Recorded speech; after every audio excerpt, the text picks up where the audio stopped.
vamos a tocar, nada menos que con la Contraloría General de la República. Se ha emitido un informe, en realidad son 15 informes, respecto de números y de situaciones que sinceran la gestión de la señora Gutiérrez al mando del MINSA y de cómo nos estamos manejando en no solo los puntos críticos, sino a nivel nacional. Armando Canchaya, él es vocero de la Contraloría y está esta noche con nosotros, a quien le agradecemos, por supuesto, el haber aceptado la invitación. Bien, buenas noches, señor Canchaya, ¿cómo está?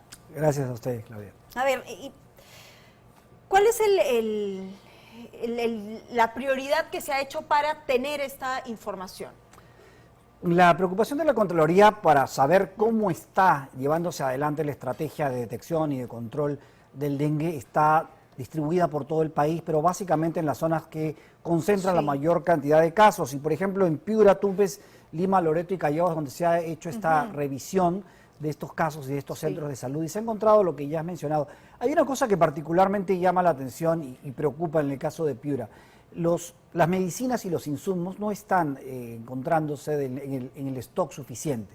Esto genera, lamentablemente, que los piuranos tengan que acudir a farmacias para poder comprar medicinas que tendrían que recibir en los centros de salud. O eventualmente también colaborar para poner ellos los insumos para el tratamiento o para la detección. Lo tengo a detalle y lo vamos a ir comentando aquí. Según el informe, en Piura, los hechos son los siguientes. Hay demora también en el envío de muestras al laboratorio para diagnóstico de dengue, que ocasiona que los resultados se emitan luego de una semana. Cuando conocemos que este virus va incubando y el pico mayor se encuentra durante los primeros días en donde sin diagnóstico evidentemente no hay tratamiento. Y aquí va lo que nos acabas de comentar, Armando. Establecimientos de salud no cuentan con suficiente equipamiento, insumos, material de vigilancia para adecuar las actividades de prevención y control del dengue. No hay stock de medicamentos e insumos médicos en dicho nosocomio. ¿Qué fecha tiene este informe? Los informes están publicados, tienen por ejemplo en el caso de Piura, con un periodo de evaluación del 24 de mayo al 31 de mayo y así sucesivamente los otros de otras regiones. Esto que mencionas es muy importante. Cuando no se tiene un diagnóstico oportuno, no se sabe exactamente dónde es que tiene que concentrarse la tarea. No se sabe por dónde está el vector que transmite la enfermedad. Y entonces se hace más complicado poder tomar decisiones. Por eso es tan importante. Pero no solamente en Piura, ya que hablamos de los otros casos. En el Callao, por ejemplo, mira, aquí en el Callao, hay un problema que no se está comprando con la celeridad que se requiere los equipos que sirven para leer las muestras. Sí. Y entonces tampoco se puede garantizar que haya una oportuna lectura y una oportuna información sobre qué está pasando en el Callao. La pregunta que usted se estará haciendo en casa es si el MINSA tiene a la mano esta información o si el equipo multidisciplinario ha tomado nota de todo esto para que en los próximos días se corrija. Tanto el Ministerio de Salud como los gobiernos regionales, que son los responsables en su jurisdicción, tienen estos informes en los escritorios, por supuesto, ya desde hace varios días. Entonces, la pregunta es, esta transferencia de la que habla el MINSA de dinero para poder gestionar toda la epidemia de dengue, ¿dónde está? ¿Ustedes han advertido algo de ello?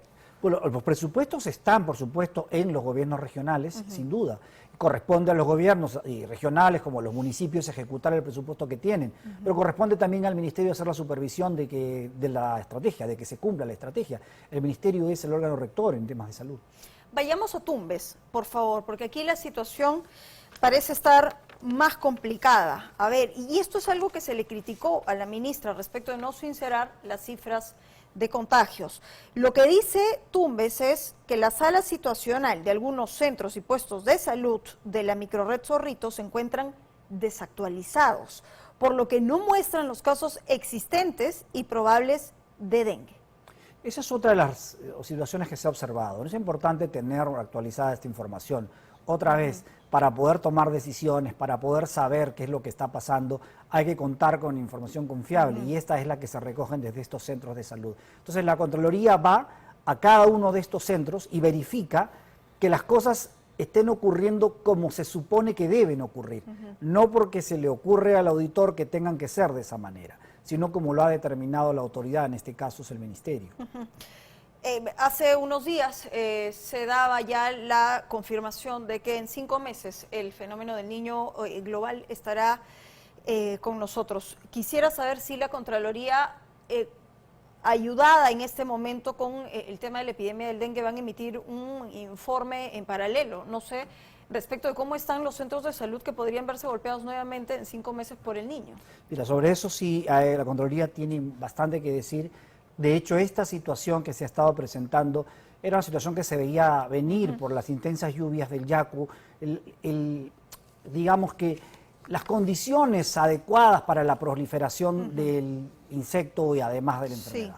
Y en el caso del niño, se viene también una posible situación similar, quizá un poco más grave, pero también se está previendo que haya una afectación de la infraestructura, un daño a las carreteras, a los puentes, con desbordes de los propios ríos, y la Contraloría está llamando la atención de que las cosas tienen que cambiar de una vez para que se adopten las decisiones. ¿Hay algún hospital que haya sido inaugurado en la época del señor Castillo, que haya recibido la señora Boluarte, que en este momento sea algún elefante blanco? Hay mucha obra paralizada en el norte, en estas regiones, en Piura, en Tumbes, sin duda hay hospitales que no están, pero no tengo exactamente este dato en este momento, ¿no? Y volviendo para cerrar la idea anterior, el propio Contralor General ha estado pidiendo también que se adopten las medidas inmediatas para poder prevenir y mitigar los que podrían ser los efectos. Hay una ventana que cada vez se achica para poder hacer cosas, y una de las cosas que se tiene que hacer también es tener procedimientos de acuerdo con la emergencia. No se puede gestionar la emergencia con procedimientos administrativos de tiempo ordinario. Si no se tiene eso, probablemente el Estado vuelva a tener las mismas fallas que ha tenido en la época del COVID. Destrabar también la burocracia. Gracias, señor Canchaya, por haber estado esta noche con nosotros. Ahí están, los números no solo forman parte de un informe técnico, nada menos que de la Contraloría. También deberían ser un cúmulo de razones para que se tomen decisiones. Si no lo ha hecho el gobierno de la señora Dina Boluarte, mecanismos de sobra tiene el Congreso de la República para ir avanzando con esta situación.